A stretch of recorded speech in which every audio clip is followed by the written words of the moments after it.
We've all been there. A customer returns a product, or maybe you need to offer a partial discount for a service that didn't go quite as planned. Instead of just deleting an invoice, you should issue a credit memo.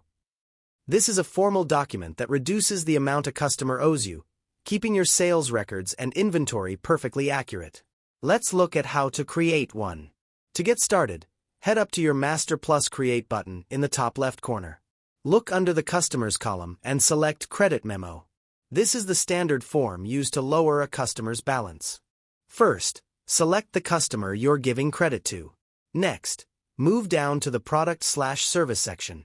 If they're returning a physical item, select that specific product so QuickBooks can automatically add it back into your inventory. If it's just a general discount, you can select a service item like Customer Credit. Enter the exact amount you want to credit back to them. Here is a quick tip. By default, QuickBooks is set to automatically apply this credit to the customer's oldest open invoice.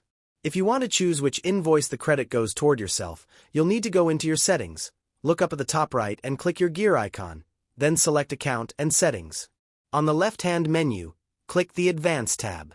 Now, scroll down slowly until you find the Automation section, and turn off the Automatically Apply Credits. Just like an invoice, you want to keep your customer in the loop.